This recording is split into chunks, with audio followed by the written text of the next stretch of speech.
Here that we're going to talk a bit about things that happened today at the admin meeting. Look, the administration meeting, if you don't know what the county commissioners are doing at the administration meeting, you're not going to understand county politics at all.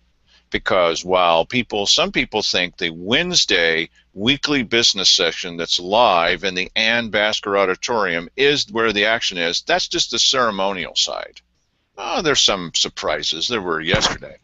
But most of the things that are happening in the county, if you want to understand it, you need to understand the Thursday admin meeting where no one is allowed to speak except the commissioners.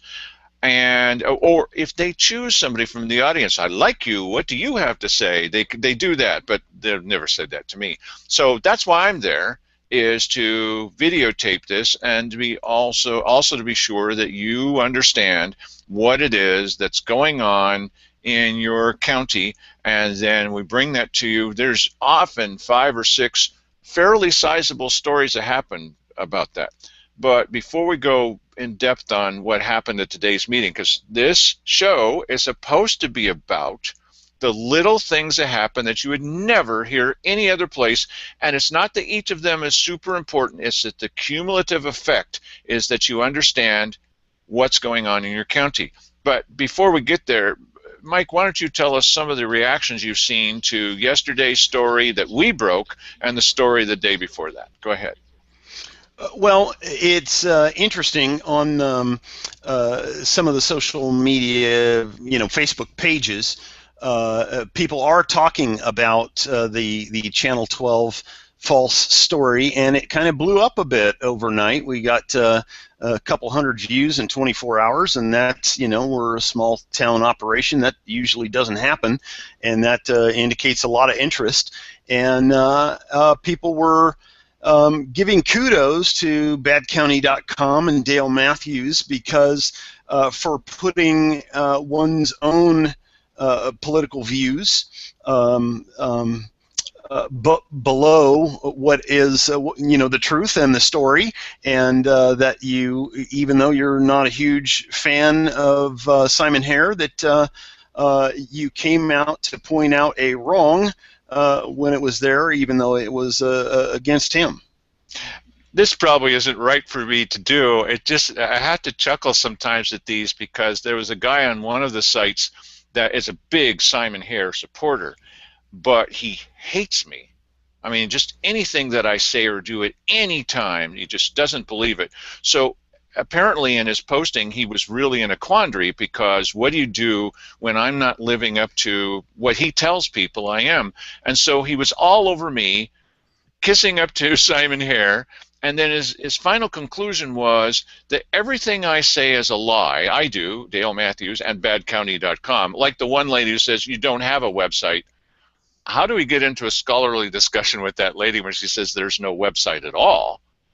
And this fellow he just said, he's just a liar, and everything he says is a lie. Well, I think that you're a scholar and a gentleman. Now, what are you going to do with everything as a lie?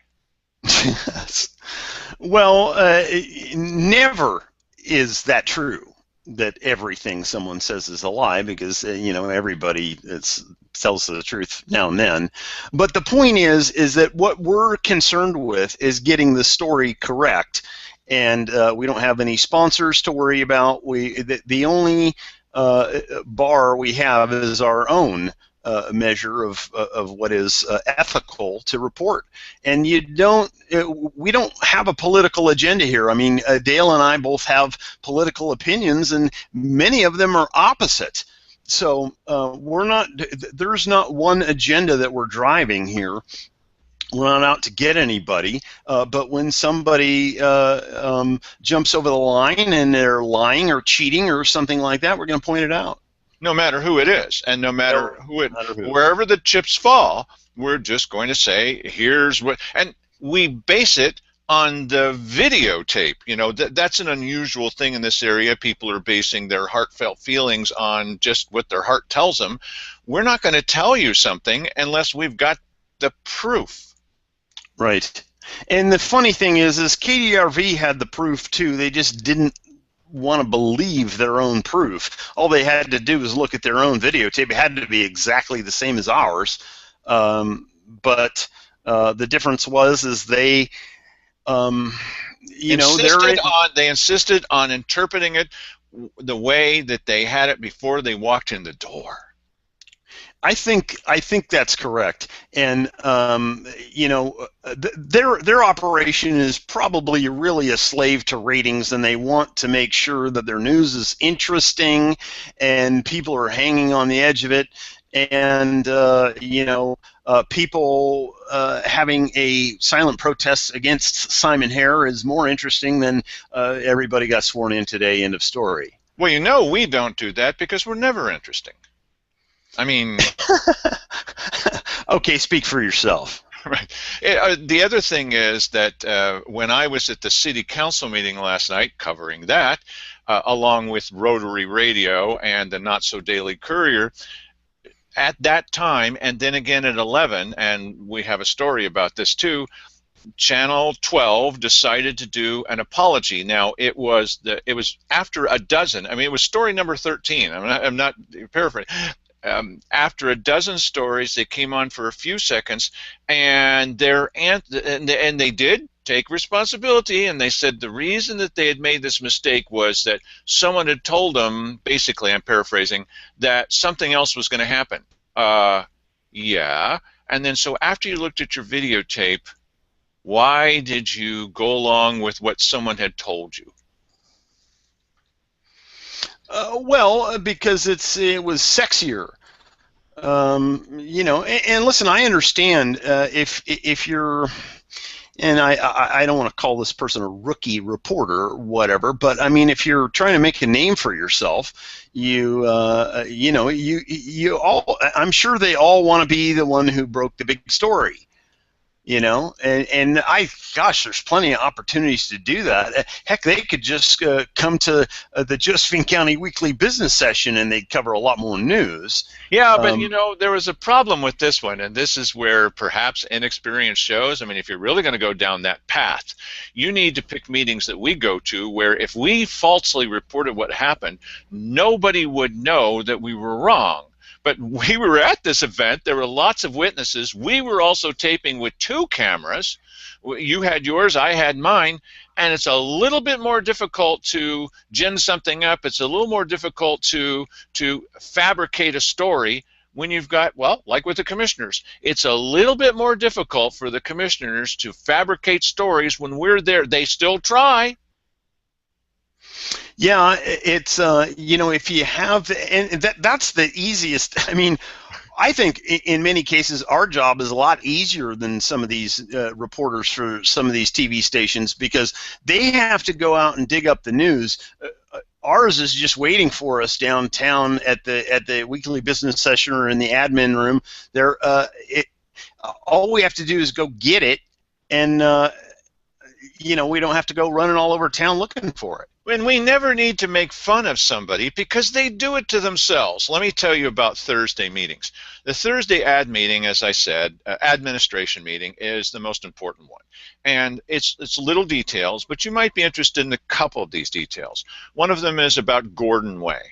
Now, on Gordon Way, apparently there's a 25-mile-an-hour speed limit sign on one side of Gordon Way, and there's nothing on the other side of Gordon Way. And the people there are saying, it's great that people who come in this way are driving a little slower for our children, for ourselves, for our pets, and etc. But the people who are coming in this direction are driving 55, 45 miles an hour, and they're ripping through here, and it's not fair. It's not working that there's only a sign on one side. This seems to be kind of a no-brainer to me. And Simon Hare said, I think that we need to do something about this. It was Rob Brandeis behind this, and Public Works is totally against it. I don't understand. And so Simon explained it to him again. I still don't understand. I just don't think it's necessary. Now, this guy is going to do it, but really, literally, under protest. What? Why? He doesn't get it, huh? I would wonder what problem it is to him to have somebody go put up another stop sign or whatever. Exactly. Okay. Another item that came up is another thing having to do with Paradise Ranch. not Parasites Ranch, Paradise Ranch. And the county put in hundreds of thousands of dollars into helping Michelle Charbonneau, is French Canadian, set up Paradise Ranch. And the idea of Paradise Ranch, if you recall, is it was going to be a destination resort where high-end people would come in and do golfing. They were going to fly in on their private jets into Grants Pass. Yeah. Right, into Grants Pass, and then they were going to play golf, and then this was going to benefit the community because, well, unless they've got a really big jet, they couldn't bring their limos with them, so they'd have to rent a limo to drive downtown to go have a piece of pie. Exactly. They're not going to mix in with the regular unwashed enclosed buildings of downtown Grants Pass. They're going to have things brought into them. Oh, where's my pâté foie gras? Oh, this is no good. I need to have it flown in from France. I'm exaggerating a bit, but the whole idea that with the economic situation that we're in, that people are going to come in from Marseille, oh, they're going to fly in from Beijing, and they're going to play golf here. But the commissioners bought into it. And so they put all this money into it, the previous commissioners. And then it turned out, well, it sort of went bankrupt. Mm-hmm. Just a little bit. Well, apparently, Charbonneau has signed off on the whole deal. This is what the commissioner said today. He's no longer part of this. Is that a good thing? And you really need to see one of our earliest videos. If you type in just Charbonneau, oh geez, that's a little hard to spell, but Paradise Ranch, you'll see some of our earliest videos. What had happened at their last big press conference is I went with a camera, a bad Dale Matthews, and he said, any questions? And I held up my hand, and he doesn't know who I am, and he said, whoever you are. I said, Dale Matthews. I said, I didn't ask him anything about going out of business. I just said, well, in your financial statement here, it says this. I don't even remember what the exact details were. But over on this other side, it says another number. Which of these are the numbers to which you're referring? Seemed to me to be a pretty honest, open question. I didn't know the answer. He just got unglued. He says, why would you ask such a question? This is your press conference. You put this out as your press materials. He then declared me to be the enemy of all time, and anyone who had ever asked him afterwards, similar to this guy that was upset about our setting the record straight with the KDRV story, the Simon Hare supporter that thought it was bad that we were doing that, go think. He just, every time, it was almost funny because every time I'd show up, somehow he would bring the conversation to talking about bad media and how when you're asked questions, and why would people ask any questions, it was kind of bizarre. He couldn't help himself. Yeah, well, it's, I get it. You know, I mean, I beat you to death with this quote all the time. But it's the famous Gruber statement that a lack of transparency is a huge political advantage. Well, it's a huge advantage in everything. It's a huge advantage in politics. It's a huge advantage in business. I mean, you name it. Lack of transparency is a huge advantage. The video that I was just talking about that you need to look at, I'm looking at my notes over here, is called "You Have Undermined and Conspired Against Everybody." Which, of course, couldn't possibly be true. Well, that's what he said, and the guy is, no, I'm not going to laugh at him. You have undermined and conspired against everybody. You really need to go see that video. So another thing happened is, you may recall that we had done a story about a state park in Ivy, in Cave Junction. And it's a state park, and the state had thought about closing it down, and the good people of Ivy said, oh no, we love our park, and we want, so they'd come to the commissioners and said, we want economic development money, and this is the controversial part, to build some wheelchair facilities. I don't know, a wheelchair ramp or something like that. Mm-hmm. And again, Simon Hare, I'm not a fan of Simon Hare's, but he said, now explain to me how this is going to bring jobs to Josephine County.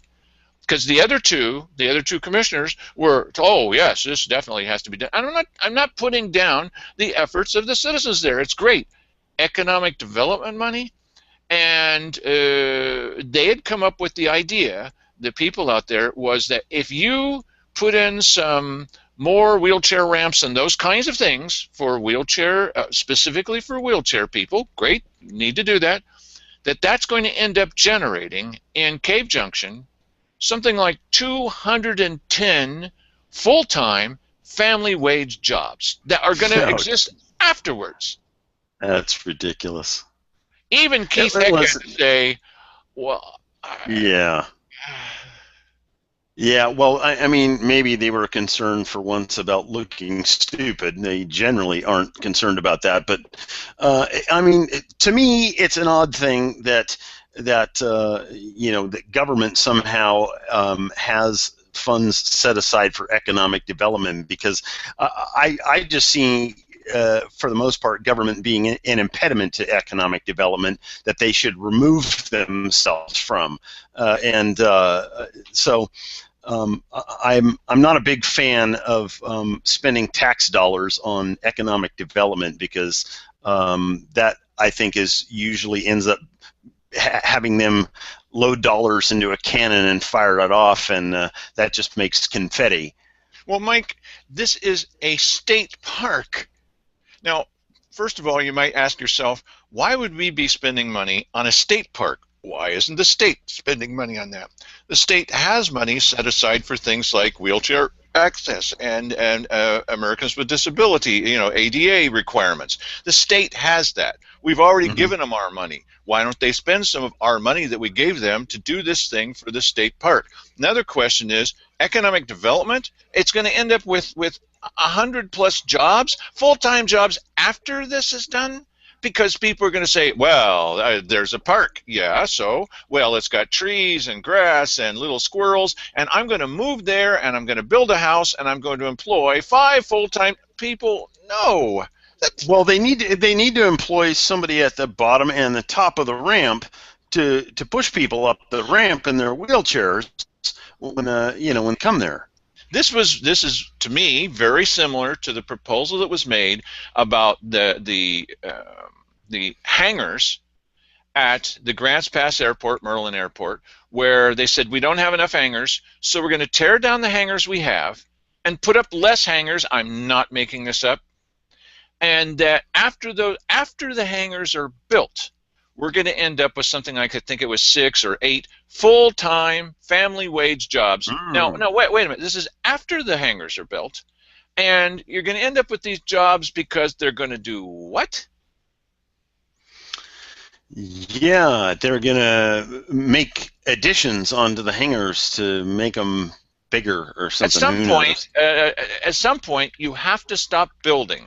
And this is what they were saying, is that once they're built, once all the construction is done, this is government thinking, that jobs are generated from this because, why? What are they doing? You put your finger on it. It is government thinking. It's the same thinking that for every dollar that is spent on food stamps, you get $4 back. Well, I mean, that's just ludicrous, but people say it, and even scarier, some people believe it. All right, now there's one more. At Wednesday's weekly business session, Sandy Cassinelli got up. She was very articulate, and she said, we've got a problem with executive session, because that's the thing that we talked about yesterday too. An executive session is supposed to be for secret meetings where you really, really need to have this meeting in secret, or this portion of the meeting.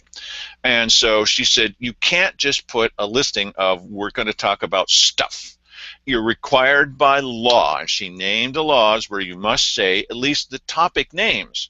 Now, if this wasn't the law, then don't do it. But it is the law. And you might say, well, what value is that to me? Well, you can say that, but it's the law. And they've sworn to uphold the law. They said that they would do so, and I think they should. And it's just the general topics. Even Simon Hare, Gosh, she's getting good press today. Even he had to admit, well, that's true. We really should be saying what the names are. We should be more transparent, and we should list it, not just say general discussion, or keep it out of the eyes of the public. Because, see, our job, well, the Daily Courier's job, though they're not doing it, Rotary Radio, KJO is supposed to be doing it, all kinds of other people are supposed to be doing it, but we're actually doing it, asking the questions. You're questioning government. How can you do that? Well, that's what we do. We don't always say they're wrong, but if they do it wrong, then we're going to say, here's the law. We've got that in our hands, the law. Okay? So she said that's what you should do. So did Cherryl Walker learn a lesson from this? At today's admin meeting, she's suggesting to the others, she said, and this, the admin meeting, as Simon has said many times, this is the meeting that happens a week before the weekly business session, and it's your chance to weigh in on subjects and to read up on them and to find out all about this, because we give you a whole week and we establish our weekly business session agenda. This agenda thing is real important to transparency, because we don't know the meeting is happening, you don't know they're talking about it, they could be talking about you and you're not going to know it, or your street, Gordon Way, or your neighbors, Paradise Ranch, or your project in IV, the state park. So if they don't tell you they're talking about it, then you have no chance to watch it or to comment on it or to read up on it and to monitor your government. Right, so, and there are really big things that can happen as a result of that, such as in the case of when they annex part of the county. I know people who have owned homes, and all of a sudden they get a bill in the mail for the sidewalk and gutter, curb and gutter out in front that the city is going to put in, and it could cost them 50 grand. And if you don't know that's coming, you can't say anything about it. The biggest meeting I've ever seen in the Ann Basker ended up being the most people there was because of us. Well, it's because of the commissioners first, but it's because we started calling people and telling them what was happening. We needed to hurry because it was coming up right away, but the commissioners were meeting with the people from health, and they all felt, in fact, they had agreed, well, we're going to do this, and it was going to be a ceremonial vote that they were going, they later said, oh, we never did that. Yeah, it's on tape, guys. You can't see. That they were going to put little dogs and cats and stuff to death much more quickly at the it's not called the pound, at the animal shelter, that they were going to have to speed up that process. Mm-hmm. Kind of like accelerated mortgages. We're going to do this with these animals. And so I started calling people, and I said, I don't know all the details, but you're going to want to be there. And so the place was packed, standing room only. And the citizens got up one after another, and what was supposed to be like 45-minute to an hour meeting turned out to be like, I think it was 3.5 hours. Wow. And at the end of all this, the commissioners said, well, you know, we were never going to do that anyway. Yes. Yeah. And it made a difference knowing what it was they were talking about, because the way it was worded, there was no real way that you could tell that they were talking about the imminent death, the accelerated death, euthanized, of little animals, okay? And people cared. I think there's a lot of things they should care about, but they definitely cared about that, and they let the commissioners know. Oh, yes, well, we're never going to do it. So at today's meeting, Cherryl Walker said to the others, there's a section you can talk, the citizens can get up and talk and ask questions. They're not going to be answered, but because they've decided they're not going to answer them now, which is nice. And then they get what I call their protected time at the end, where they can talk about anything they want to. And sometimes they say, oh, and this person sitting out in the audience is full of beans, or even worse than that. Keith Heck has used lots of words, asinine, pathetic, ridiculous. Nice. Anyway, this is their protected time, and no one's supposed to say anything. Well, there's a section just before that was even a little bit more mysterious. It's called Other. And it's something that isn't on the agenda at all. And it's supposed to be safe for last minute, like this building is burning down, I pass a resolution that we leave. It's other. It's emergency stuff or something that there was no time. Now, keep in mind, she's talking about doing this today, which is Thursday, all the way into Wednesday. And she says, well, I was going to bring up something. I'm going to bring up something on Wednesday, and I'm going to put it under Other. What? If you already know what the subject is, you can't put it under other, because it should, if you want to talk about it, it should be on the agenda. What is the purpose of putting it on other if you already know what it is? There's only one possible purpose, so that no one will know it's on the agenda and not have a chance to talk about it. Opaqueness. And as Simon Hare said, famous saying, Josephine County may be the most transparent county in the entire world. Yeah,